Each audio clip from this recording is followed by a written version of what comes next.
Saiba agora quais são os destaques de hoje da programação do canal para quem quer saber mais e aprender sempre. No curso Tópicos de Ética e Educação, o tema é Ética, Política e Educação. Os fins justificam os meios? Veja um trecho da aula desta terça-feira do professor Nilson Machado, da Faculdade de Educação da USP, que, aliás, provocou bastante discussão entre os alunos. Coisas mais simples. A gente teve discussões aqui, há algumas aulas. Por exemplo, eu me lembro da Marta falando na questão do direito da mulher sobre o seu corpo. Não foi isso, Marta? Na questão do aborto, que chegamos a conversar, não é? Agora, isso é considerado uma coisa grande em termos assim, de princípio, esse direito seu sobre o seu corpo. Mas isso, a vida é o valor maior. E o direito seu sobre o seu corpo é menos do que esse direito à vida. Mas você não pode, a minha questão é justamente essa. Defendem a proibição do aborto usando o direito da vida. Mas a ideia de que a vida, por exemplo, no feto, no embrião de um mês, 2 meses, é uma crença. Então, veja, é a questão, qual é a questão realmente dura? Exatamente. Qualquer posicionamento é uma questão de crença. Você é uma questão de crença? Sim. Qual é a minha crença hoje? Sim. Eu posso obrigar alguém a abortar? Porque na crença dela você pode violar uma coisa que para ela é importante. Mas, Marta... Uma pessoa não pode obrigar outra pessoa a não fazer isso, porque ela também está violando uma crença. Mas se há dúvida, eu acho que é complicado, né? Se você pode estar... Mas aí você coloca, essa é a minha questão, aí você coloca a possibilidade de que há uma vida, que talvez há uma vida, como sendo maior do que uma vida concreta existente que é da mulher. Você transforma nesse momento a mulher como um mero vaso. Mas a questão de fundo, essa sim, a questão dura, hard problem, é a questão da consciência. Não é? Quer dizer, o que é isso, a consciência? Quer dizer, um feto tem consciência? Não tem, né? Vão dizer que não tem. E aí o ponto, quer dizer, para se argumentar é esse, menos o direito ao corpo. Mais detalhes na aula de hoje de Tópicos de Ética e Educação, a partir das 14h. E um pouco depois, o Congresso de Viena e o período de paz na Europa depois da Revolução Francesa são temas da aula de hoje do professor Peter Demann, do Instituto de Relações Internacionais da USP. Este é o curso História das Relações Internacionais 1. Se vocês olham para a pequena imagem, que é uma reprodução de um quadro de Caspar Friedrich, um pintor alemão do começo do século XIX, um dos primeiros e mais importantes pintores da escola romântica, pois isto também é a época do romantismo, que então tem tanto a ver com ideias da Revolução Francesa, mas também da reação contra o racionalismo da Revolução, que vai revalorizar as emoções e a imaginação e este tipo de coisas. E então estas ideias românticas vamos também ver em vários quadros que eu vou projetar para ilustrar os desenvolvimentos internacionais. Bom, mas antes então algumas generalidades sobre a Europa. O que o Congresso de Paz de Viena vai fazer é instaurar uma nova ordem na Europa que se pensa, ou cuja ideia central é a restauração da velha ordem.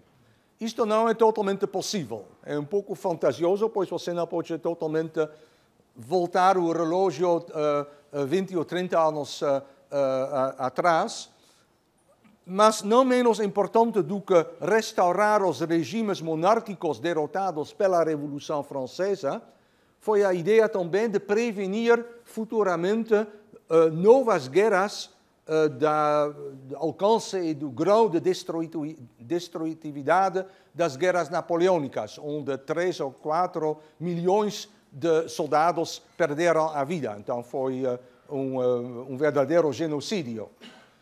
E o Congresso de Viena consegue nesta segunda meta, pois realmente inventa um tipo de coexistência entre os Estados que vai, em grandes linhas, se manter durante quase um século. A aula de hoje do professor Peter Demann começa às 4h30. E na noite desta terça-feira, o Literatura é sobre Carlos Drummond de Andrade. O programa conta a trajetória do escritor através de entrevistas com professores, estudiosos do trabalho dele e também pessoas que tiveram contato com a obra do autor de poemas como E Agora, José? E agora, José?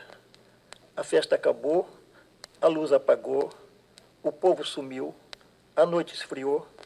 E agora, José? E esse Agora, José é tão conhecido, todo mundo conhece, né?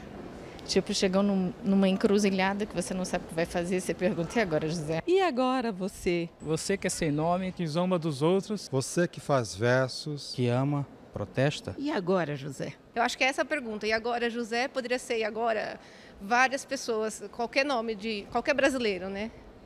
Acho que é isso. Eu vivo com um José. Então é constante a minha observação. E agora, José? A luz apagou, o povo sumiu, a noite esfriou. E agora, José? É o fim de alguma coisa. Ele está meio que pedindo uma ajuda.